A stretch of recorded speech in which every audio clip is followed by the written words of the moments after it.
Udumo kuNkulunkulu kweliphezulu nokuthula emhlabeni kubantu abathokozelwa nguye. Ngubaba uNsibanda okubingelelayo. Ngithi uJesu KRISTU yiNkosi. Siyambonga uNkulunkulu wethu osigcinile. Salibona usuku lwanamhlanje, siyamdumisa. Akekho ofana naye. Udumo kuNkulunkulu kweliphezulu nokuthula emhlabeni kubantu abathokozelwa nguye. Sikhulumile-ke kakhulu izolo ngenhlanzeko. Sikhulumile ngenhlanzeko. Angazi-ke, angazi. Kodwa nje sikhulumile ngenhlanzeko izolo. Kwaphuma abantu ekhaya lezwi. Yafuna ngikutshela imfihlakalo. Niletha abantu abawu-16 izolo. Kwaphuma 14. Kusho ukuthi kufanele ukuthi kulethwa abantu ababili. Only 2. Kwaphuma 14. Bakithi kunzima. Abantu abalifuni iqiniso. Kuyashisa ekhaya lezwi. Hawu kuyashisa ekhaya lezwi. Bazalwane kuyashisa ekhaya lezwi. Kuhlala umuntu owaziyo ukuthi ufunani empilweni. Kuhlala umuntu owaziyo ukuthi uyisihambi kulo mhlaba. Kuhlala umuntu owaziyo ukuthi ngiyadlula kulo mhlaba. Nginekhaya. Angakhile la. Kodwa ucabanga ukuthi wakhile? Ayakuhlaleka ekhaya lezwi. Ayikulungile. Angibonge kulabo abaletha abantu. Nazi ukuthi sisebenzele emuva, siqondele emuva, bayaphuma abantu. Kodwa-ke uma bekhishwa izintshumayelo, mina it's fine. Okubi uma bezokhishwa ukuthi wena uchazile. Nawe ngiyakholwa uyakudla unembeze, uma usuthi uyamfonela lo muntu uyambuza uphumeleni, bese esho into obekufanele umchazele yona, awangamchazela. Noma yena isizathu sakhe. Ngoba kwakona ukuthi kungena ama-VN amaningi imchazele.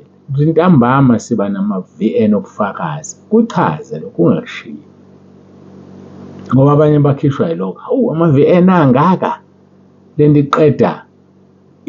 iqeda amadatha ami lento. Yebo. Akachazeli ukuthi kahle kahle iyona into ezomenza athole i-confidence.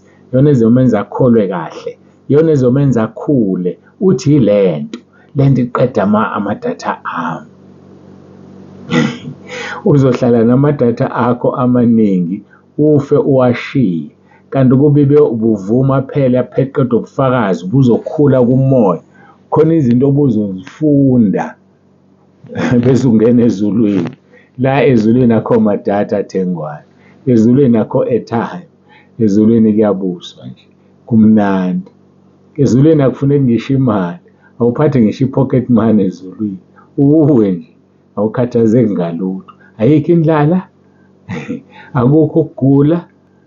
Manje uzoba nje amadatha nje. Ngenxa yamadatha wena ukwazi ukuhlala. Kanti la madatha njalo ngenxa ubufakazi obuningi okwazi ukuhlala. Kanti lobu bufakazi buzokusiza ukuthi uyongena la ugcina amadatha engafuneki khona. Awu kodwa bakithi. Ake nibachazeleni abantu. Kubuhlungu ukuphuma komuntu. Ngiyahleka nje phela ngoba kuyahlekwa noma kufika. Ngivele ngibuka umuntu omngenisile. Hawu kodwa bakithi. Hawu kodwa bakithi. Ake sibachazeleni abantu izingane zenkosi. Bantwana bakaNkulunkulu. Zindlala ifa zezulu. Ake sizinike ithuba nje sichazele abantu. Uthi njalo ntambama ngaphandle kwe-weekend kungena ubufakazi. Ama-VN maningi. Nasemini kwento engisengiyenza. Uma ama-VN efika ku-10 obufakazi ngcono ungadedela ngena. Ngoba yiyo lento edala ukuthi sivalelwe iy'namba uthola ukuthi kungena ubufakazi nqwa buko-21. Yazi ubufakazi obu-21 ubufake emagroupini awu-10. That is 221 messages in a second. Ngoba ngithi ngiwafaka mina ngingavulile amadatha. La ngivula khona amadatha 221 messages in a second ayaphuma. Ngoba le phone le isebenza thobani ngiyayikhohlwa lento ngizoyikhohlwa. U-G5 noma yini whatever uyazi wena. ayisebenzi ngo-3 noma ngo-4, isebenza ngo-5 i-fasting indlela emangalisayo. So mangivula nje kuvele kuthululeke kanti sebeyangibala.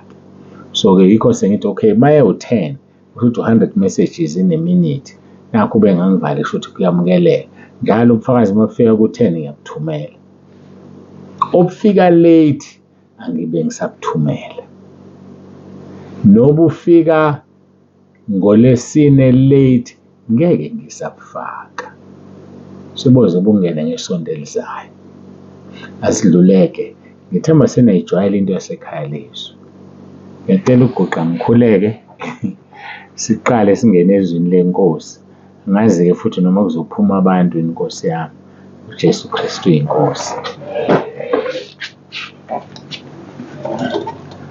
Baba wethu ongcwele, Baba olungileyo, uNkulunkulu onomusa, siyabonga ukugcinwa kuze kube manje. Ngiyakhuleka ukhulume ngezwi lakho, ulungise ibandla lakho, lingcwelise ngezwi lakho, lingcwelise ngeqiniso. Siyathoba phambi kobuso bakho, uJesu KRISTU inkosi. Amen.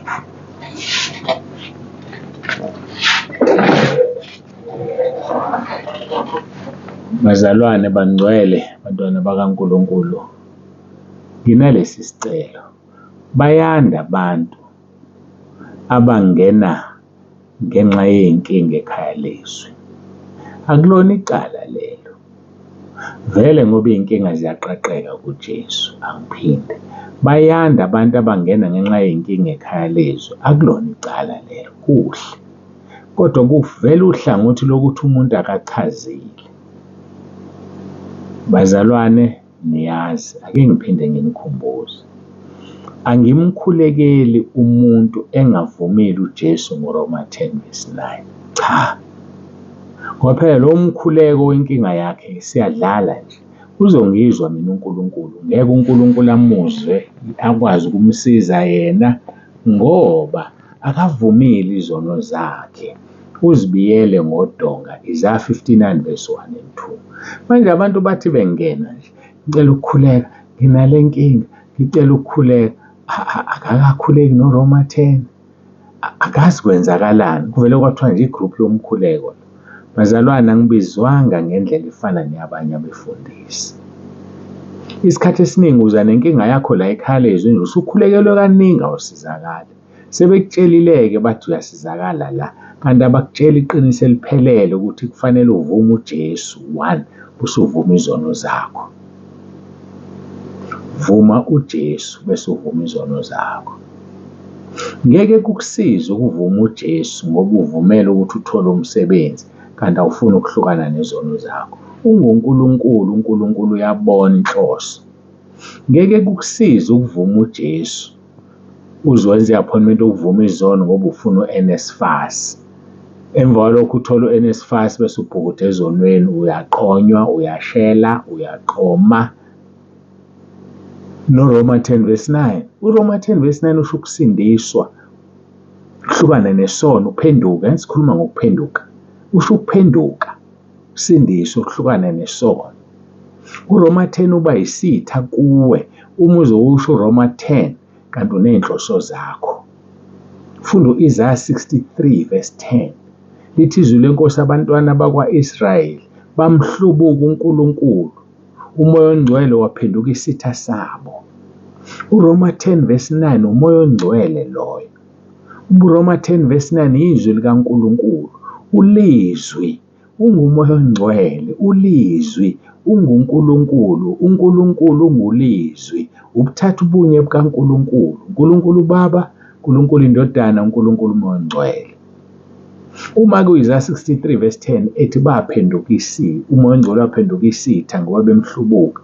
Kanti ucabanga ukuthi kwenzakalani wena? Uzothandazisa abafana bakho, iy'ngane zakho ngokuthi zizosizakala uRoma 10?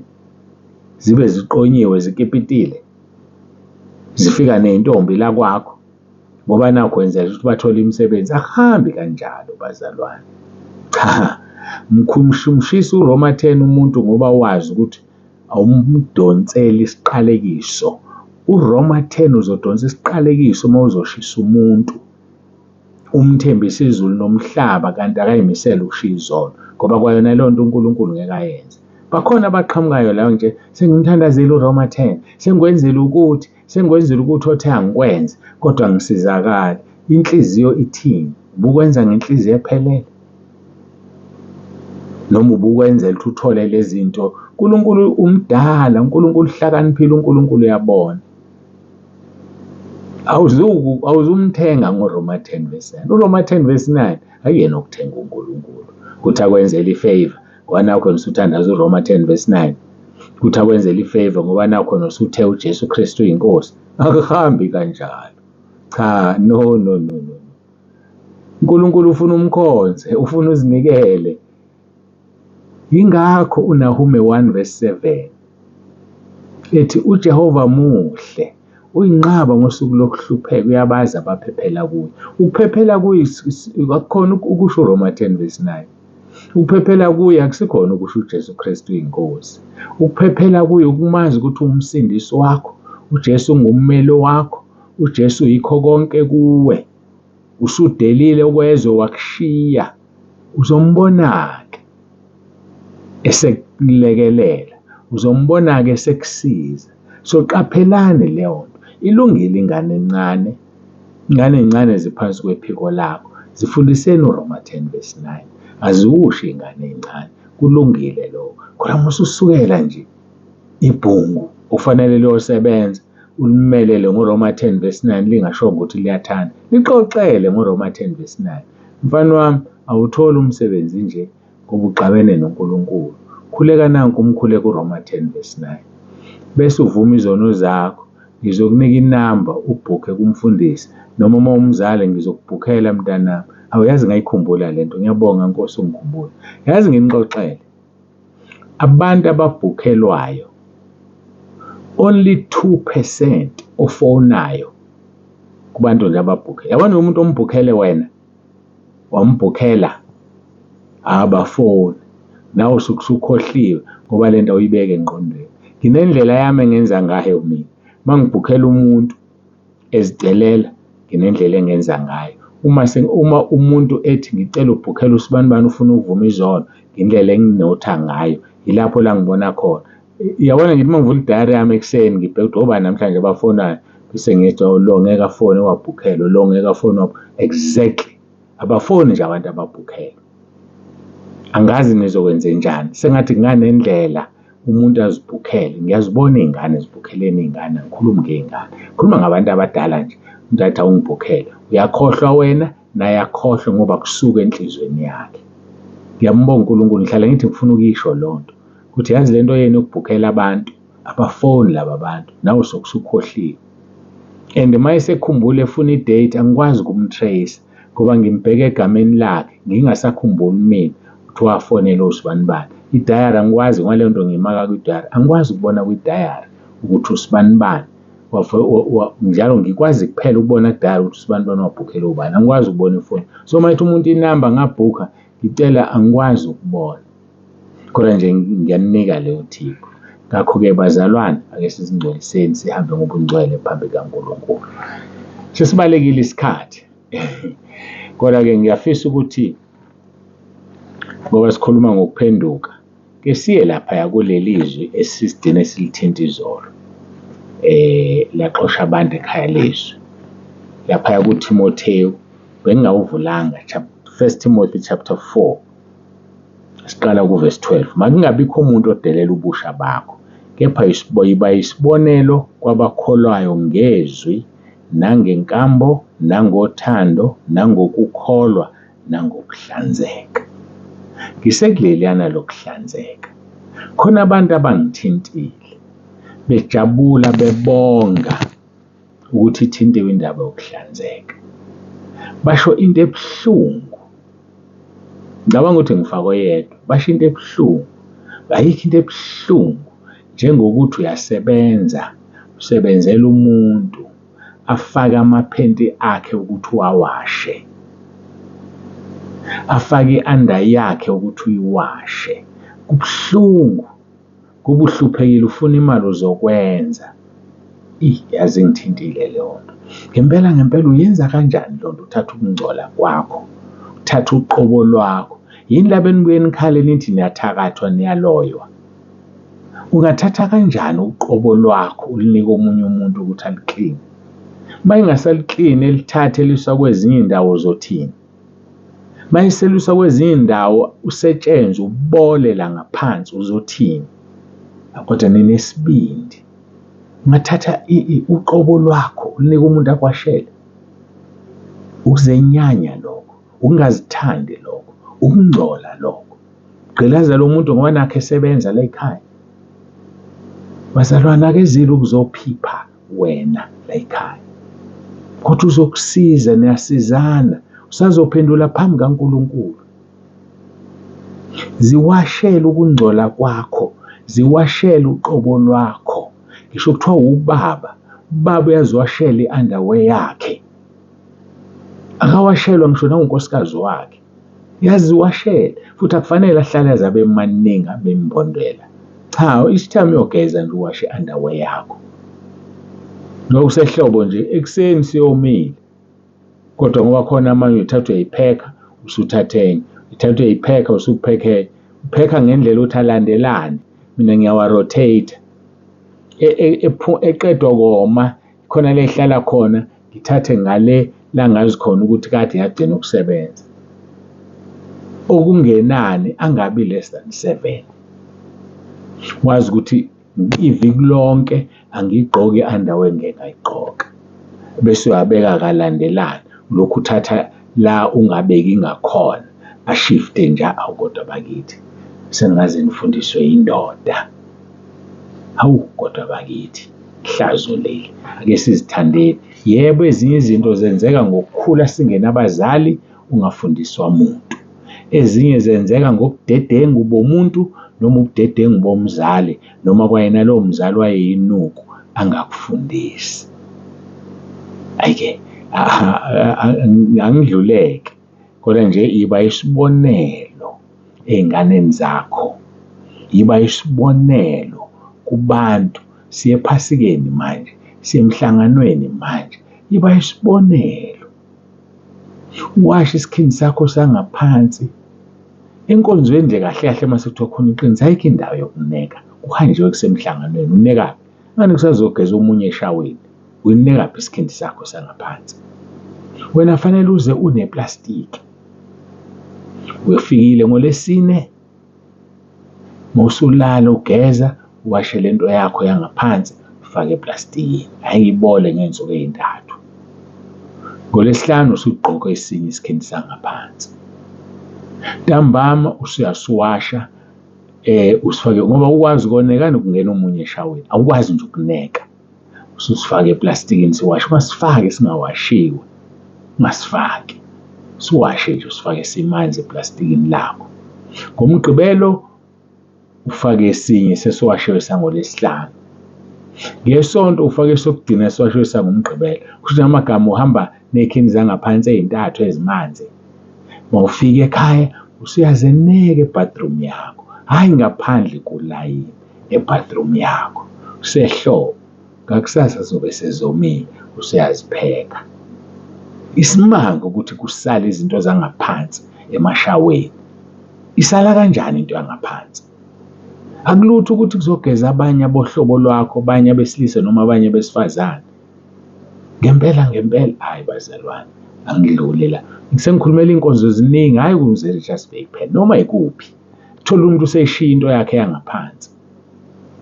Kwenziwe njani-ke? Ithatha ishiswe.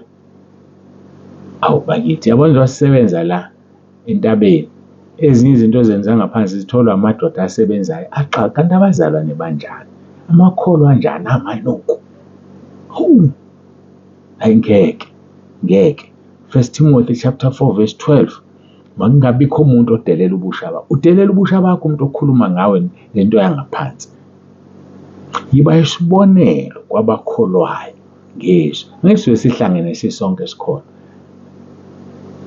Ngigcine-ke ngithi asibalethe abantu abangasindisiwe, ngoba mayehlule wena ukusindiswa ebrentshini ungamlethi la, yibo lapha fe bantshontshe. Lokhu zalahleka lokho iy'cathulo zengane ezantshontshwayo, zalahleka lokho. Yebo, uNkulunkulu wasiza, wathinta abantu, zathengwa kwalunga, kodwa siqalekiso sihlezi phezu kwalo webe iy'cathulo, asisoze sisuke vele, aze azithobe, axolise, azibuyise, azishisele zona. Umnikazi wazo uma efuna ukuyishisa engasayifuni, kodwa lo azithathayo kufanele azibuyise.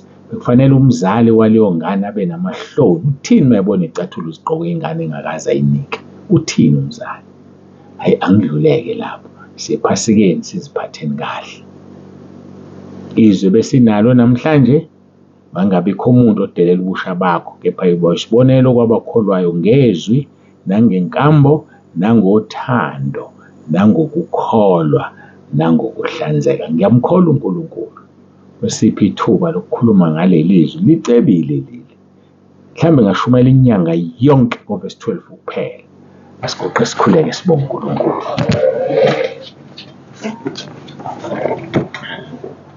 Baba ongcwele, Baba olungileyo, uNkulunkulu onomusa, siyabonga. Basize abantwana bakho bahlanzeke, babe isibonelo. Sibonile bephuma ebaleka amanunku, sibonile Nkosi abangazwani nezwi, abangazwani nokuthi basizwe. Ngiyakhuleka Nkosi, basize abecebo lakho, ngoba konke ushilo wathi kusebenzelana kube ngokuhle kwabakholwayo, kwabakuthandayo, kwabangabantwana bakho. Ngiyacela-ke Nkosi ukuthi ube nathi, ubusise lona loyo lalela isilizwe silenze izwi lakho. UJesu Kristu Inkosi. Amen.